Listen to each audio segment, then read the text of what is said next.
दोस्तों स्वागत है आपका हमारी एक और नई तमनगढ़ की वीडियो के अंदर। फ्रेंड्स आज की वीडियो में देखने वाले हैं भीमलाट जो कि तमनगढ़ के पास में बनी हुई है। तो फ्रेंड्स तमनगढ़ के पास में दो भीमलाट बनी हुई है। तो इस वीडियो के अंदर हम देखेंगे दोनों भीमलाटों की ऊंचाई लंबाई, उनको कैसे बनाया गया, उनका क्या रहस्य है, उनको क्यों बनाया गया था, तो वो सारा कुछ इस वीडियो के अंदर देखने वाले हैं। तो फ्रेंड्स जैसा कि आपको पता ही हम तमनगढ़ के बारे में बहुत सारी वीडियो अपलोड कर चुके हैं चैनल पर। तो फ्रेंड्स हमारे चैनल को सब्सक्राइब करिए और वीडियो को लाइक करिए, हमें सजेस्ट करिए कि यार और हम क्या बताएं। हालांकि हमने बता रखा है कि हम पूरा तमनगढ़ का पूरा व्यू देखने वाले हैं, आपको दिखाने वाले हैं, क्योंकि लोगों को पता ही नहीं है फ्रेंड्स तमनगढ़ के बारे में। तमनगढ़ के अंदर भी बहुत सारी चीजें छुपी पड़ी हैं। तो फ्रेंड्स वीडियो को करते हैं शुरू बिना टाइम गवाए। चलिए हम आपको दिखाते हैं सीधा भीमलाट।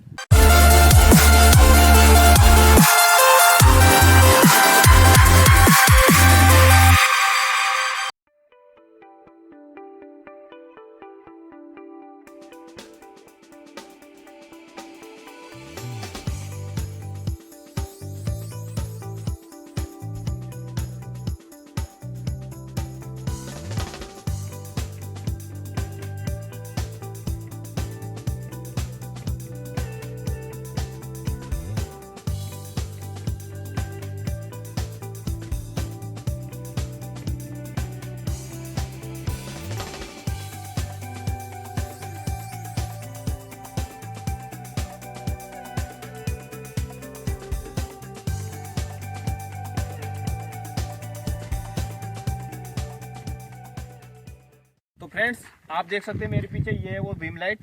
और तो सबसे पहले हम देखेंगे इसका बेस कि किस तरह से इसको नीचे गाड़ा गया है, बनाया गया है। तो आइए मेरे साथ में, मैं दिखाता हूँ आपको बेस नीचे का। और यहाँ जब आप देखेंगे तो एक अच्छा खासा चबूतरा बना हुआ है।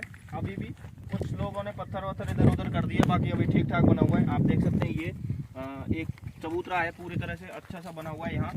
और हो गया हाँ, इतना बड़ा चबूतरा। यहाँ अगर आप देखेंगे नीचे, इधर आ जाओ,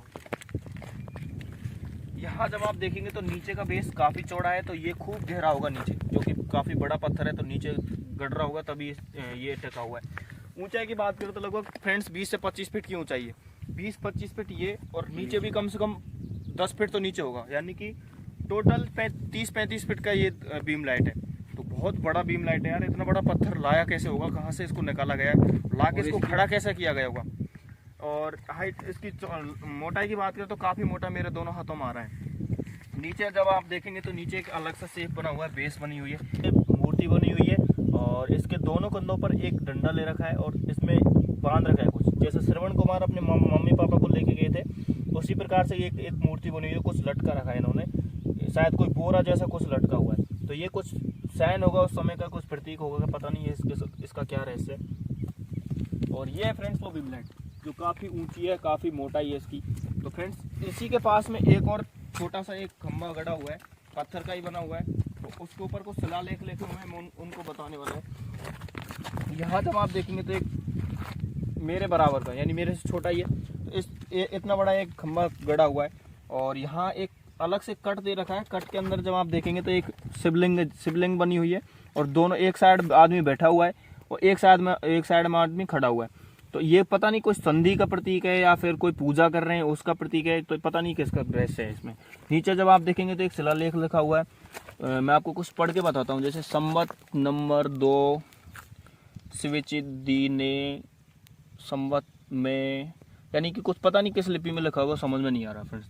तो ये एक शिलालेख यहाँ पर लिखा हुआ है। बंद कर लो। तो फ्रेंड्स आप जानते हैं इसका रहस्य की अगर बात करें तो कहीं कोई लिखा हुआ नहीं है इसका रहस्य, कहीं कोई प्रत्यक्ष प्रमाण नहीं है। लेकिन जो किंवदंती बनी हुई है उनके अनुसार दो भाई थे, विजयपाल और तिमनपाल। विजयपाल ने अपना दुर्ग बनाया जो कि बयाना का दुर्ग है, तिमनपाल ने अपना दुर्ग बनाया अपना तमनगढ़। दोनों की डिस्टेंस की बात करें लगभग 35-40 किलोमीटर दूरी है। तो दोनों भाइयों में बहुत घना प्यार था और उन्होंने कुछ रूल रेगुलेशन बना रखे थे कि अगर तमनगढ़ के ऊपर कोई सेना आक्रमण करती है और उन पर कोई संकट आता है तो वो जो बयाना का जो दुर्ग वाले हैं राजा, वो अपनी सेना लेके और इनकी हेल्प करने के लिए आ जाएंगे। ऐसे ही अगर बयाना दुर्ग पर कोई आक्रमण करता और उनको संकट आता है तो तिमनपाल अपनी सेना लेके उनकी हेल्प करने के लिए जाएगा। तो उसी के लिए इन्होंने भीमलाट तैयार की। भीमलाट के ऊपर बताते हैं कि वहाँ एक दीपक जला करता था। अगर किसी भाई के ऊपर संकट आता तो वो दीपक बुझा दिया जाता, जिससे कि अगले भाई को पता चल जाए कि मेरा भाई संकट में। ऐसा ही बयाना दुर्ग में भी बताते हैं कि वहाँ भी ये भीमलाट है। और वहाँ भी ऐसा ही काम हुआ करता था, दीपक जलाया करते थे। एक बार की बात है फ्रेंड्स, यहाँ की जो किंवदंती है उनके अनुसार कि तिमनपाल ने अपने भाई विजयपाल की परीक्षा लेने के लिए कि मेरा भाई संकट में आता है या नहीं आता, या फिर ऐसे ये बीम लाइट बनाई हुई है, उनकी परीक्षा लेने के लिए जो इसके ऊपर दीपक जलता था उसको बुझा दिया। तो वहाँ उनको खबर लगी कि मेरा तिमनपाल भाई संकट में है, तो विजयपाल अपनी सेना लेके बयाना से और तिमनगढ़ की तरफ आना शुरू कर दिया। तो ऐसा बताते कि उस समय बरसात के दिन थे, खूब सारी वर्षा हो रही थी, बीच में नली नाले नदियाँ भी पड़ती हैं, तो बहुत सारे सैनिक उनके वहाँ बह गए और सेना को बहुत सारा नुकसान हुआ।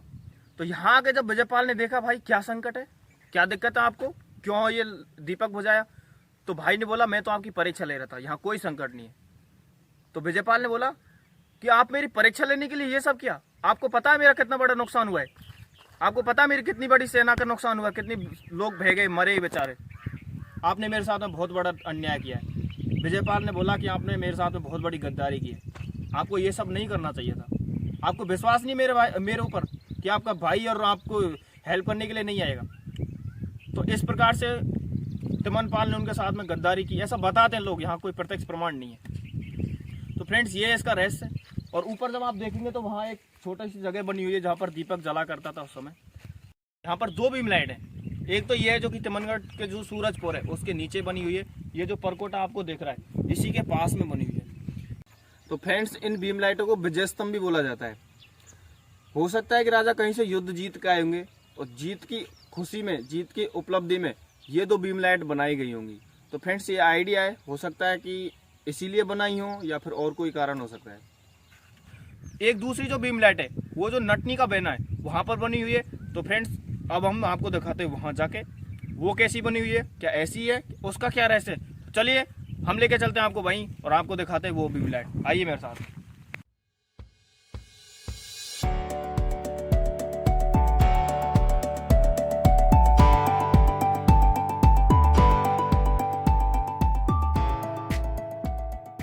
तो फ्रेंड्स अभी हम पहुंचे हैं दूसरी बीम लाइट जो कि नटनी की बेना के पास में बनी हुई है, और आप मेरे पीछे देख सकते हैं ये वो बीम लाइट है। और इसकी हाइट की बात करें तो लगभग सेम ही है, लेकिन इसका जो बेस है वो निकला हुआ है और उस बीम लाइट का जो बेस था वो अंदर नीचे दबा वो ज़्यादा था। तो आइए मैं आपको पास से लेकर चलता हूँ, दिखाता हूँ क्या है इसमें।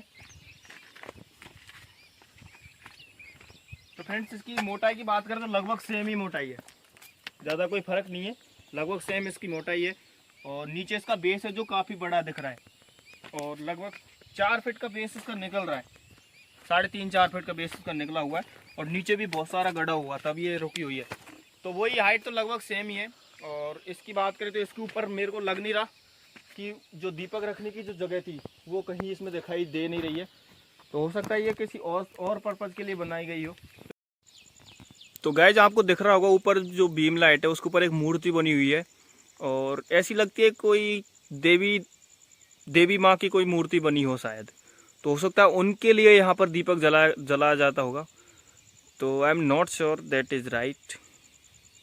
तो ये था फ्रेंड्स हमारा एक व्यू, और जैसा कि उस बीम लाइट में बना हुआ एक दूसरा खंबा जिसके ऊपर शिलालेख लिखा हुआ है, यहाँ पर ऐसा कोई खंबा बना हुआ नहीं है और कोई शिलालेख यहाँ पर लिखा हुआ नहीं है, ना ही कोई नीचे बेस में जो मूर्ति आपको दिखाई थी पहले जो 2 कंधों के ऊपर जो रखी हुआ था डंडा, वो भी नहीं है इसके ऊपर।